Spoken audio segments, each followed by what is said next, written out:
আমাৰ nation first party second self third বা self last আমাৰ কথাটো হৈছে পাৰ্টি যেনেকৈ বিচাৰে আমি পাৰ্টি নিৰ্দেশনা অনুযায়ী আমি কাম কৰোঁ আৰু ভাৰতীয় জনতা পাৰ্টি যোৱা 21 চনত মোক বিধায়ক হিচাপে প্ৰতিনিধিত্ব কৰাৰ কাৰণে আমাক প্ৰাৰ্থিত্ব প্ৰদান কৰিছিলে আৰু বিজনেৰ ৰাইজেও যথেষ্টখিনি আমাক মৰম দিছিলে যথেষ্টখিনি আদৰ দিছিলে আৰু এইবেলিও পাৰ্টিৰ এটাই মোৰ নিৰ্দেশ আছিলে যে আমাৰ থুৰিবাৰী সমষ্টিত মই পৰিষদীয় প্ৰাৰ্থিত্ব ল'ব লাগে আৰু মাননীয় মুখ্যমন্ত্ৰী ডাঙৰীয়া আৰু মাননীয় সভাপতি দিলীপ শইকীয়া ডাঙৰীয়াই মোক নিৰ্দেশ দিছিলে আৰু মই সেই নিৰ্দেশ অনুযায়ী মোক প্ৰাৰ্থিত্ব প্ৰদান কৰা হৈছে মই ভাবো এইবেলি 19 নং থুৰিবাৰীৰ ৰাইজেও যথেষ্ট মৰম দিব আজি নমিনেশ্যনত প্ৰায় 10,000তকৈ অধিক আমাৰ মানুহ ইয়াতে গোট খাইছেহি মই ভাবো যে খুব ভাল এটা পজিশন লৈ মই ওলাই আহিব পাৰিম তো মোৰ কথা হৈছে যেহেতু আমি পাৰ্টিৰ নীতি আদৰ্শৰে আদৰ্শিত হৈ আমি কাম কৰি আছো আৰু পাৰ্টি যেনেকৈ আমাক নিৰ্দেশনা দিব আমি তেনেকৈ চলিম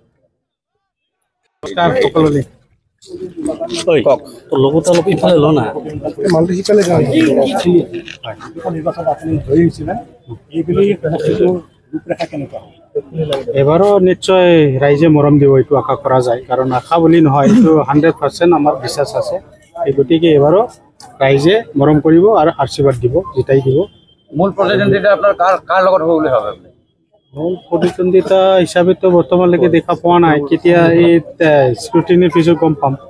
কেম্পেইন ওলালে গম পাম কিন্তু আমি অলৰেডি মানে ফাইনালত আছোঁ তেওঁলোকে কি কৰি আছে নাজানো বিপিএফও কিন্তু শক্তিশালী প্ৰাৰ্থীৰ নিক্ষেপ কৰিছে আমি সব কথা জানো কোন শক্তিশালী কোন কি বুলি কয় দুৰ্বল এইবিলাক সব গম পাওঁ জানো আমি 25 বছৰ লাগি আছিলোঁ এই ফিল্ডত কোনে কি ধৰণৰ কাম কৰি আছে চলাই আছে এইবিলাক আমি গম পাওঁ সময়ত বিপিএফ দলৰ প্ৰাক্তন MCL আছিলে বৰ্তমান বিজেপি দলৰ পৰা আপুনি সুবাইজাৰ সমষ্টি কি কয় মহাৰাষ্ট্ৰৰ সমষ্টিত আপুনি প্ৰাৰ্থিত্ব লাভ কৰিছে আজি মনোনয়ন দাখিল কৰিলে কি হ'ব ভাল লাগিছে এইবাৰ বিপিএফত থকা সময়ত আমি যেনেকৈ ক'ব লাগিছিল কৰিব পাৰিব লাগিছিল পাৰা নাছিল ইয়াৰ কাৰণে আহিলোঁ আৰু আমাৰ বিজেপিৰ যিটো নিয়ম নীতি আদৰ্শ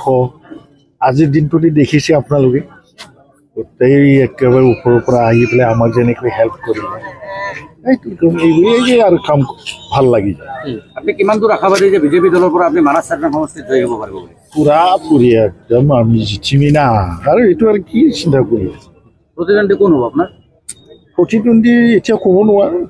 সকলোৱে প্ৰতিদ্বন্দ্বী তিনিটা আছে BPF আছে UPPL আছে BJP আছে আৰু কি আছে না